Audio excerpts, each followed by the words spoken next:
At ito na po guys, in-increasean po ng 2,000 pesos. So nagiging 8,000 pesos na ngayon ang aking credit limit.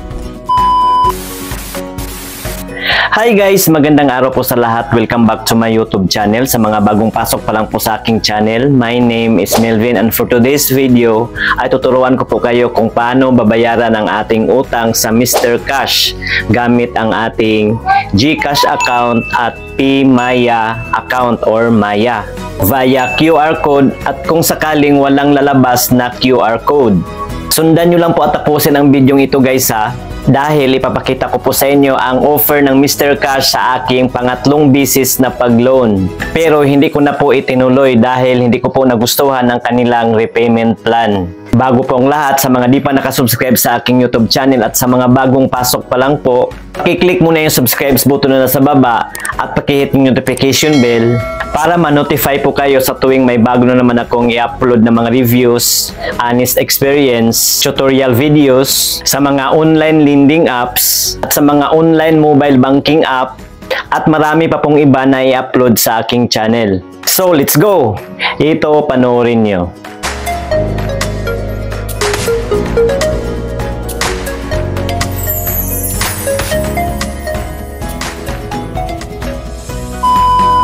So ayan po guys, ang una ko pong ituturo sa inyo ay ang pagbayad gamit ang ating GCash account via QR code. At itong babayaran ko ngayon na 1,500 pesos ay ito po yung first offer sa akin ng Mr. Cash nung first ko pa lang na pag-loan dito. So ngayon ang una po natin gawin ay i-click natin itong make a repayment. And then dito sa choose repayment methods ay pipiliin natin itong e-wallets. I-click lang natin itong box. At kapag may lalabas na QR code katulad nito, ay ito na lang po ang gagamitin natin dahil mas mabilis ang transaksyon. I-click lang natin itong save QR image. At kapag mag-pop up na itong save to album, ay na-save na po iyan sa ating phone gallery. So ang susunod natin gawin ay i-open natin ang ating GCash account.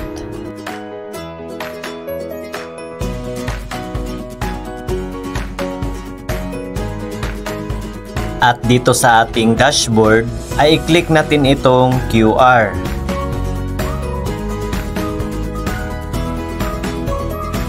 And then i-click natin itong upload QR. And then dadalhin po tayo sa ating gallery. And then piliin natin itong QR code na sinave natin.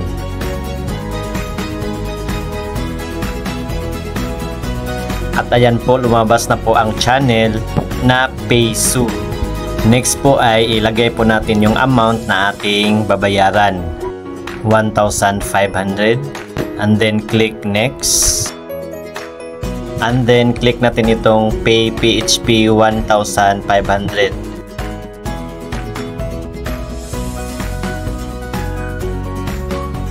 At ayan po guys ang ating receipt. Huwag kalimutang i-save ang ating receipt. Kaya kung sakaling magka-averya ang system, may proof po tayo na bayad na po tayo. I-click lang natin itong download para ma-save sa ating gallery. At kapag mag-pop up na po ito, ay na-save na po yan sa ating gallery. So ngayon guys, ang ituturo ko naman po sa inyo ay kung paano magbayad sa ating GCash account pa din na kapag walang lumalabas na QR code. Katulad nito guys, sa pangalawang bisis ko na po itong pag-loan. At ito na po ang aking babayaran, 3,300 pesos. So ganun pa din ang ating gagawin, i-click natin itong make a repayment. And then click pa rin natin itong e-wallet sa choose repayment methods.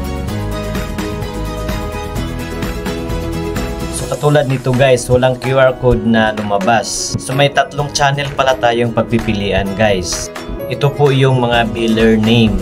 Itong channel to, ito po yung Skypay. At ito namang channel 3 ay itong Paysu. At ito namang channel 1 ay ito po yung Dragon Loans. Actually guys, magkapareho lang po yung tatlo. Sa GCash pa rin tayo pupunta.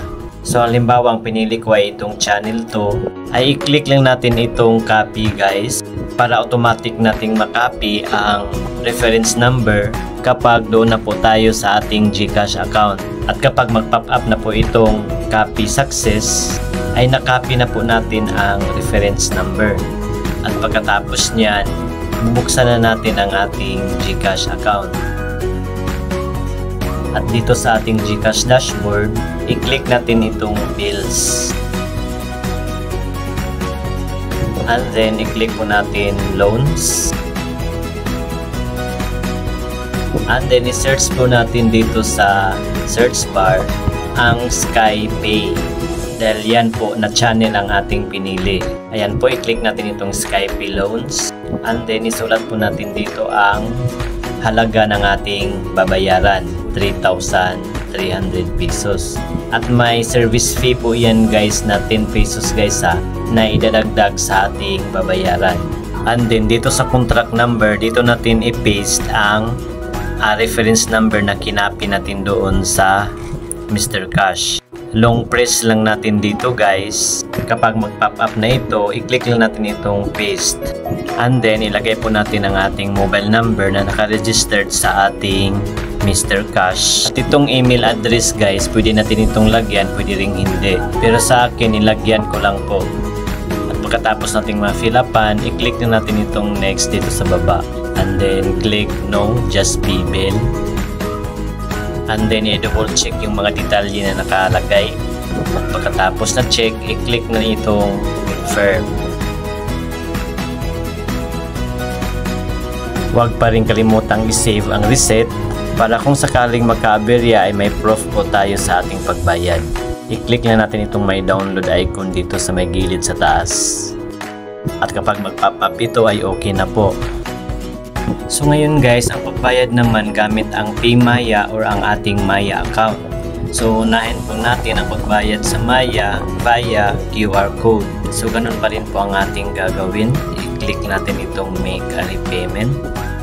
And then i-click pa rin natin itong e-wallets. And then mamimili po tayo ng ating repayment method type. I-click natin itong may arrow dito guys sa taas ng QR code.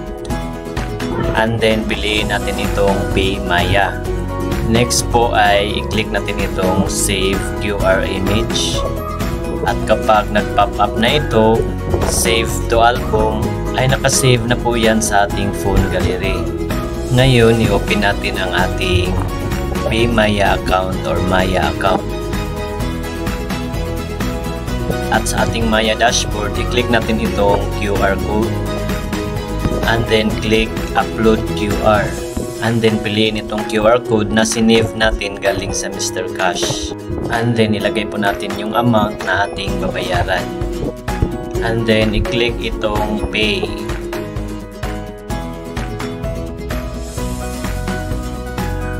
And then i-click natin itong continue. And then click pay now. Payment successful. So ito na po ang last payment ko sa pangalawang beses kong pag-loan dito sa Mr. Cash. So 6,000 pesos ang in-approve sa akin nito guys. So ngayon guys, babalikan ko ang aking Mr. Cash account kung magkano na ang i-offer sa akin sa aking ikatatlong beses na pag-loan.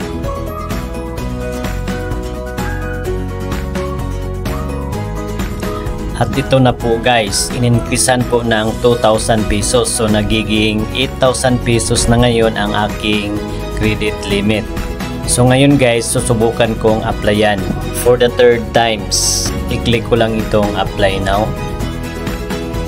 So ito na po ang aking personal information. I-click na natin itong save and continue.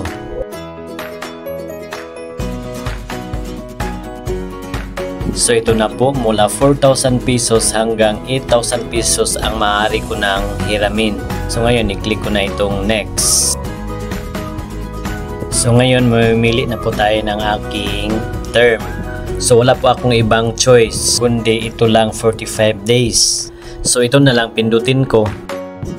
pay in up to 3 installments. So ngayon, i-click na natin itong next. So ito na po ang repayment plan guys. Loan amount na 8,000 pesos.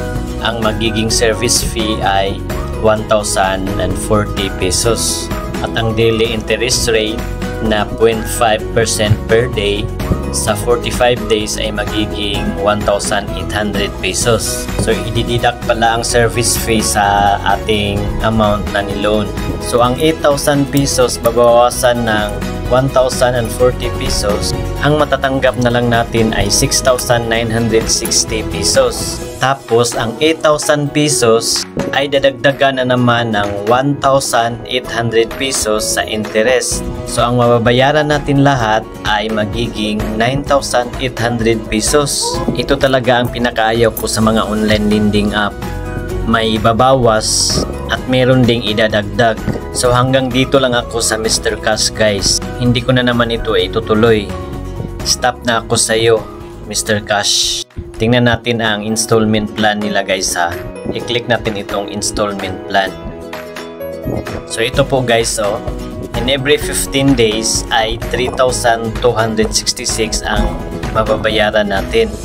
So ito po ang hindi ko nagugustuhan guys. Okay lang itong Mr. Cash kung sa una nating pag-loan ay wala pang interest. Sa pangalawang bisis nating pag-loan medyo okay pa naman.